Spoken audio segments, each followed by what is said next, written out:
Look, I'm going to be honest with you. Right up front, because apparently this is going into some kind of official record, and I feel like honesty is important when you've somehow committed. What I'm being told is academic terrorism just by existing. I didn't mean to break anything. I was just hungry, and space stations never have decent signage for the vending machines. How was I supposed to know that the pretty squiggly lines on the wall weren't directions music to snacks, but were actually some kind of ancient, unsolvable mystery that's been tormenting an entire civilization for longer than my country has existed? But I'm getting ahead of myself. They want this documented for the historical record and also the therapy bills. So here goes. I was on the Scrax archive station because my travel agent, who I'm never using again by the way, said it would be educational and a unique cultural experience. What she didn't mention was that it would be a floating library run by giant chitinous scholars who take their jobs way too seriously. Not that there's anything wrong with that. The Scrax are lovely people. Well, lovely isn't the right word. They're very clicky, and their 4 eyes track you in a way that makes you feel like you're being judged for your posture, which is fair because my posture is terrible. I'd been wandering around the station for maybe 20 minutes, taking photos of what I thought were interesting architectural features. Lots of dark, organic-looking walls with these glowing amber symbols everywhere. When I realized I'd skipped lunch and was getting that specific kind of hangry, where you'd eat a protein bar you found at the bottom of your backpack from 3 trips ago. Awful, I asked the docking attendant where I could find food, and he just gestured vaguely down a corridor while his mandibles did this nervous clicking thing. I should have realized then that something was off, but I was focused on finding something edible that wouldn't give me weird space stomach. So there I was, walking down this hallway that was definitely giving off employees only vibes, but didn't have any actual signs saying so, when I noticed the walls were covered in these symbols. They were kind of pretty in that ancient, alien hieroglyphics way, all geometric patterns and flowing lines that glowed softly in the dim lighting. I was about to take a photo for my Instagram because honestly, aesthetic content, when I noticed one section that looked different from the rest. It wasn't just decorative. It was arranged like, okay, this is going music to sound weird, but it reminded me of those eye charts at the optometrist's office. You know, where the letters get progressively smaller and you have to pretend you can see the bottom line even though it's clearly just a blur.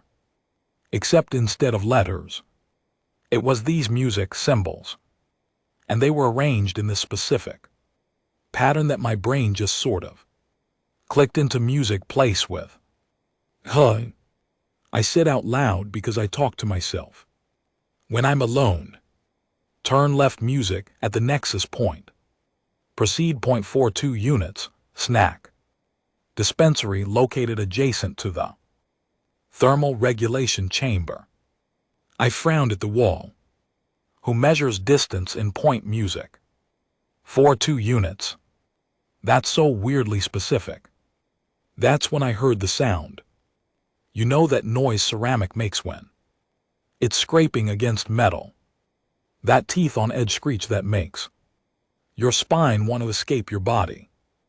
Now imagine that noise, but it's coming from a living creature's mandibles, and it's vibrating through the air in a frequency that makes your sinuses ache. I turned around and found myself Face to face. Well, face to face with 4 eyes. With a Scrax who was staring at me like I just announced I was pregnant with the Antichrist. She was about my height, covered in glossy music, black chitin, that had this gorgeous purple iridescent sheen under the lighting.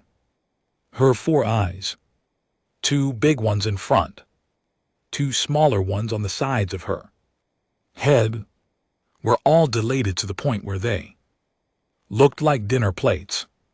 Her mandibles were clicking so fast they were practically a blur, and the little pedipalps on her shoulders were twitching like they were trying to escape. She had a data tablet clutched in each of her 2 arms, and I noticed her leg joints were making this soft chittering sound that reminded me of my anxiety whenever I have to make a phone call. "You," she said, and her voice came out in this weird harmonic resonance that sounded like someone was playing a cello inside a wine glass. "You just, did you? What did you say?" "Oh, sorry." I held up my hands in what I hoped was a universal gesture of I'm not a threat, just an idiot. I was just looking for the snack machine. Is this area off limits? The signs weren't super clear, but to be fair, I can't read most of your language, so her mandibles stopped clicking completely, just froze mid-movement, which somehow seemed worse than the clicking. "You can't read our language," she repeated slowly. "Right, yeah. I mean, I took the standard tourist translation course, but it was like a 3-hour video, and I mostly watched it at double speed while doing laundry. So I retained maybe 15% of it. Enough to ask where the bathroom is and how to apologize for existing. Basically. But you just read the Qatari directive. The what now?" She gestured at the wall with one of her tablets, and I noticed her hand was shaking. "The symbols. The ancient text. You translated it out loud in perfect standard." I looked back at the wall at the glowing symbols that I thought were directions to the snack machine. "Oh, those. I mean, I guess they just kind of made sense. Like when you see those magic eye pictures and your brain suddenly figures out the dolphin or whatever. They made sense," she repeated, and her entire body started vibrating in a way that made a low humming sound. "They made sense. The Qatari directive, which has stumped our greatest linguistic minds for 314 years, made sense to you. Is that bad?" "Bad." Her volume increased significantly, and another Scarax appeared from a doorway I hadn't noticed. This one was taller with darker chitin and more pronounced mandibles. He wore some kind of identification badge on his chest plate. "Indio, what's the emergency? I heard your distress frequency from 2 levels away." So that was her name. Indio. The one who was currently looking at me like I was a bomb that might go off at any second. "Falco," she said, and her mandibles started clicking again in this rapid-fire pattern. "Falco, this human just read the Qatari directive." Falco's 4 eyes swiveled to look at me, then at the wall, then back at me. His pedipalps started twitching. "That's not possible." "I know. The Qatari directive is classified as a Category 5 linguistic impossibility. We have dedicated 17 research teams to it over the last 3 centuries. Professor Thanek spent her entire career on a single symbol cluster and retired, having made 0 progress. I know. There are scholars who have gone mad, trying to crack even the basic grammatical structure. I know, Falco. They both turned to look at me, and I felt like I should probably say something helpful. Listen, I really don't want to cause any interdimensional incidents here. I was just trying to find food. If I accidentally solved your thing, that's great, I guess. Can someone point me to those snacks or... Indio's mandibles stopped clicking. She looked at Falco. Falco looked at her. Then they both looked at me, and I watched as all 8 of their eyes dilated simultaneously in what I was pretty sure was the alien equivalent of a panic attack. You said it was directions to a snack dispensary, Indio said slowly. Yeah, that's what it says. Turn left, go about, I don't know, maybe 15 FT. You guys have weird units. Snack machine next to the heating thing. The category directive, Falco said, and his voice had gone very quiet, is a sacred text. We believed it contained the fundamental secrets of the universe, the nature of consciousness itself, the key to understanding reality at its most basic level. Oh, I said, that's, wow, that seems like a lot of pressure to put on some wall graffiti. It's not graffiti, Indio snapped, and then she grabbed my arm with one of her hands while still clutching her tablets with the other. Her chitin was surprisingly warm. Come with me right now, both of you. But the snacks, we will get you snacks after. She started pulling me down the corridor, with Falco following behind, making these chittering noises that sounded distinctly like swearing. We passed through several security checkpoints that opened automatically. Apparently in her panic, Indio had forgotten to make me sign in, which I'm pretty sure violates at least 18 safety protocols, and into a section of the station that looked significantly more official. The lighting was dimmer here, more amber than white, and the walls were covered in even more symbols.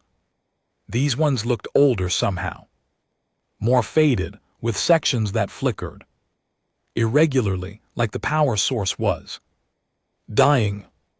We entered a massive chamber, cathedral-sized easily, and I had to stop and just stare. The room was filled with holographic displays, and GT music, and GT, each 150 FT tall at least, showing different arrangements of symbols. There were thousands of them, maybe tens of thousands, all glowing softly in the amber light.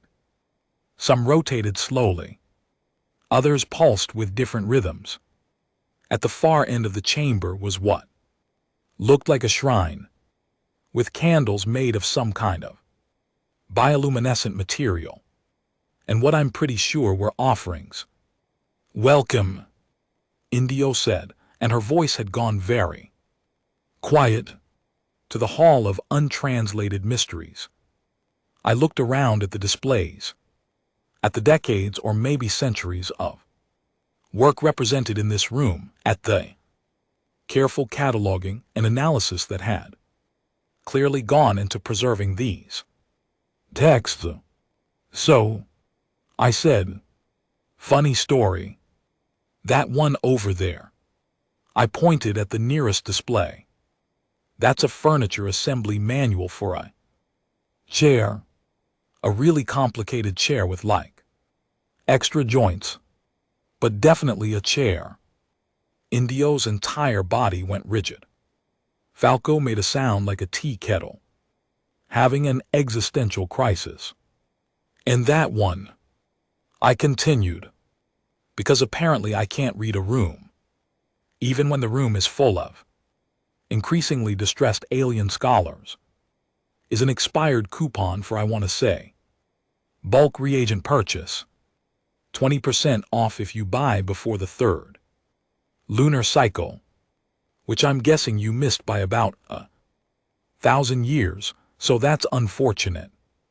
Indio sat down, just dropped straight onto the floor, her legs folding under her in a way that looked uncomfortable. She set down both tablets very carefully and put her head in her hands. Falco's mandibles were clicking so fast, they'd become a solid drone of noise. "This is impossible," he said. "This is completely, physically, fundamentally impossible. Unless..." He turned to look at me with all 4 eyes.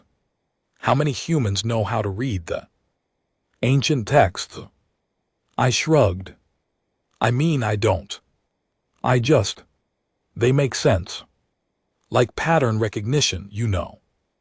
My brain just sort of fills in the gaps." "That's not an answer to my question. I have no idea. I've never met another human who's tried to read ancient alien symbols. It doesn't really come up in conversation." Indio looked up from her music hands. Her chitin had darkened noticeably, which I was pretty sure meant something bad in terms of emotional state. "We need to test this," she said. "We need to test this right now." And that's how I ended up accidentally destroying 3 centuries of scholarly work before I even got lunch. Indio hauled me out of the hall of untranslated mysteries with the kind of manic energy usually reserved for people who have had way too much caffeine or are experiencing a full psychological break. I was leaning toward the latter. Falco followed behind us, his chittering having evolved into what sounded like a very detailed list of reasons why the universe was fundamentally broken and possibly owed him a refund. "Where are we going?" I asked as we speed walked through another corridor. "To find more humans," Indio said, her mandibles clicking music in a staccato rhythm that I was starting to recognize as her processing existential horror pattern. "We need to determine if this is a species-wide ability, or if you're somehow uniquely catastrophic. I feel like that's an unfair characterization of my personality.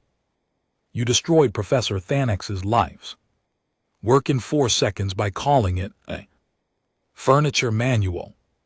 To be fair, it was a furniture manual."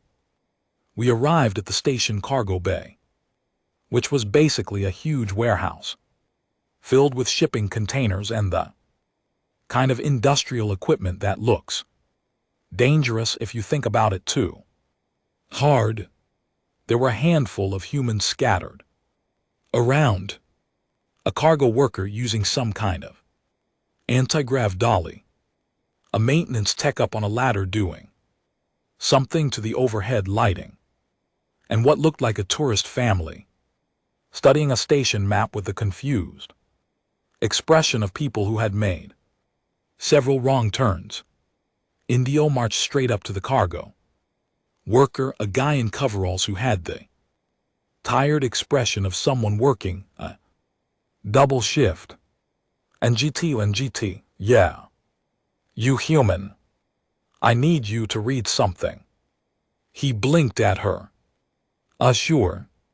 Is this like a survey thing, or?" She shoved her data tablet in his face, displaying a symbol sequence that I recognized from one of the hall displays. "What does this say?" The cargo worker squinted at it.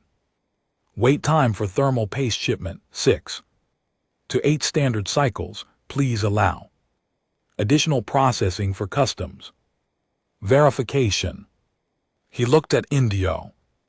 "Why is this written in that fancy, old-timey style?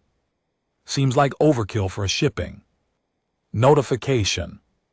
Indio's legs started making that Chittering sound again. Falco, who had caught up to us, sat down heavily on a nearby crate. That, he said quietly, is the scroll of infinite patience.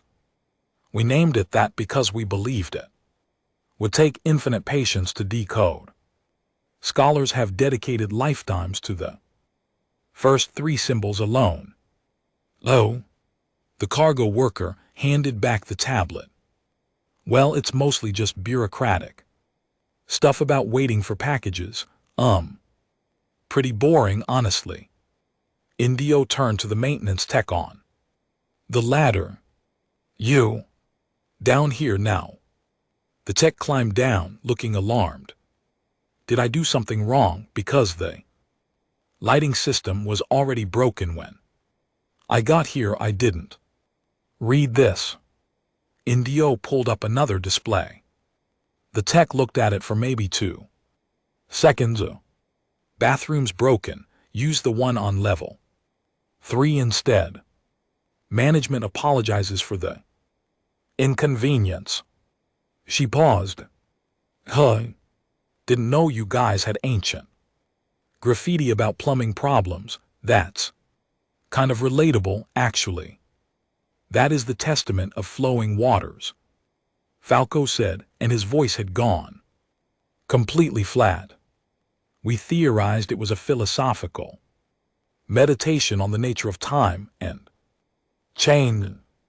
17 doctoral dissertations have been written analyzing its potential cosmological implications. It's definitely about a broken toilet, the tech said helpfully. And GT, screaming. And GT, Indio made a sound that I'm pretty sure was the Scarek equivalent of a kettle. Screaming. She practically ran over to the tourist family, who watched her approach with increasing concern. All of you. Every single one of you. Read these. She started pulling up displays on her tablet, flipping through them frantically. The dad went first. Okay. This one says the cafeteria special. Music on 4th day is fungal protein. Loaf, but it's probably expired by now. So stick with the prepackaged stuff. Safety reminder to keep all appendages inside the transport pod during operation. The mom read. This one's an key advertisement for premium meditation crystals. Their teenage kid added 20% off for first-time buyers. Wow. They really want to move those crystals. Indio sat down on the floor again. Just dropped like someone had cut her power cable.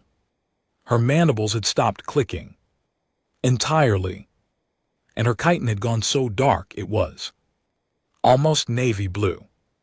The pedipalps on her shoulders hung limp.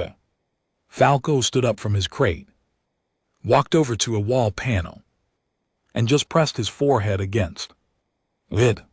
His entire body was vibrating with that low humming sound. 314 years, he said to the wall. 314 years of research, countless scholars' entire careers.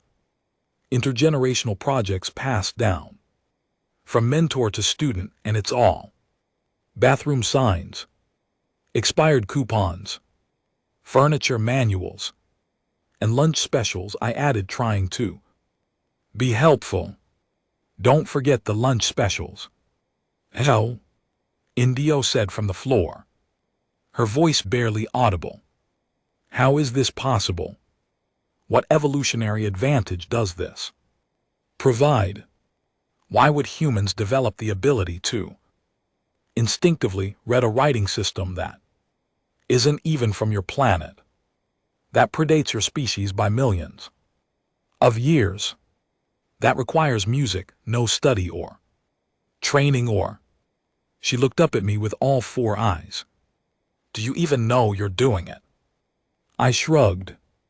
And GT, sighs. And GT, I mean not really. It's like You know when you see one of those ambiguous images, like the duck rabbit thing, and your brain just sort of picks one and runs with it. It's like that. The symbols just resolve into meaning. Pattern recognition. Pattern recognition, Falco said to the wall. Pattern recognition. The most sophisticated linguistic encoding system ever discovered, created by the Qatari civilization at the height of their golden age, incorporating multidimensional symbolic relationships and nested contextual frameworks that operate on 12 distinct levels of semantic abstraction. And humans just pattern recognize it. You know, human brains are really good at pattern recognition. The maintenance tech offered. We see faces in toast. It's kind of our thing. This is not the same as seeing faces in toast, Falco snapped, turning away from the wall. I don't know, man. It feels pretty similar from my end, I said. Indio pulled herself up from the floor with visible effort. We need to document this. We need to bring you to the central documentation chamber. The academic community needs to know. The entire galaxy needs to know that humanity has somehow evolved to read ancient Qatari simply by existing. Can we get those snacks first? I asked. I've been helpful. I feel like I've earned snacks. 20 minutes later, I was sitting in the central documentation chamber with a protein bar finally, while Indio and Falco set up recording equipment. The chamber was smaller than the hall, but significantly more bureaucratic, with filing systems built music into the walls and that specific lighting. That screams government office. For the record, Indio said, her mandibles clicking in a slow, defeated rhythm. Can you explain how you read the symbols? I chewed my protein bar and thought about it. Okay, so like, you know how sometimes you're trying to remember a word and you can't think of it, but you know the shape of it. Like you know it starts with a certain letter and has a certain vibe. It's like that, except the symbols just sort of suggest their own meaning. Like that one over there. I pointed at a symbol on a nearby filing cabinet. That's obviously organized by thermal sensitivity because of the way the curves nest inside each other. And that one means check expiration dates, because the pattern repeats with that little decline at the end, which implies degradation over time. None of that is how the language actually works, Falco said quietly. But I'm right, aren't I? Yes, you're completely right. That's exactly what they say. He sat down at one of the documentation stations. You're right, using a system of interpretation that has no logical basis in the actual structure of the language. You're wrong in every possible way, except for arriving at the correct answer. Sounds like my entire approach to math. Homework in high school, I said. Indio pulled up a display on the main screen. We have 73,000 untranslated texts in our archives. Most are fragments. Some are complete documents we've simply never been able to decode. Using conventional analysis methods, we estimated it would take approximately 4,000 more years to translate everything, assuming we make standard progress. Okay, I said. How long would it take you? I looked at the screen, at the thousands of documents queued up in neat little digital rows. I mean, I can't read super fast, but I'd need bathroom breaks And meals. Probably some snacks. So, I don't know. A few hours. Both of their petty pelps started, twitching frantically. A few hours. Indio repeated. Maybe 8 if some of them are really long. I'm a tourist, not a professional. Translator. I didn't budget time for this. Falco stood up, walked to a cabinet, pulled out a bottle of something that glowed faintly, and took a long drink straight from the container. Do it, he said. Translate everything. Destroy what's left of our academic legacy. At this point, I need to know. I need to know exactly how thoroughly our civilization has wasted 3 centuries. So I did. Turns out the ancient Qatari civilization was incredibly bureaucratic and really into documenting mundane stuff. Shopping lists, maintenance schedules, passive-aggressive notes about people not cleaning up after themselves in shared spaces, instruction manuals for devices that had been obsolete for millennia, one extremely long document that was just someone complaining about their neighbor's noise levels in what I'm pretty sure was the ancient alien equivalent of a next-door post. When I finished, 43 minutes later, Indio was back on the floor and Falco had emptied the bottle. The secret to the universe, Indio said to the ceiling, is that someone named Qdox was really annoyed about footstep volume. Don't forget the 17-page essay about proper recycling protocols, I added. I'm transferring to a different field, Falco announced.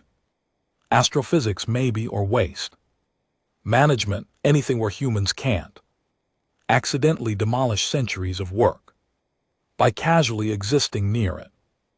I finished my protein bar and checked my phone. Hey, so this has been fascinating and slightly horrifying, but I have a tour scheduled in an hour.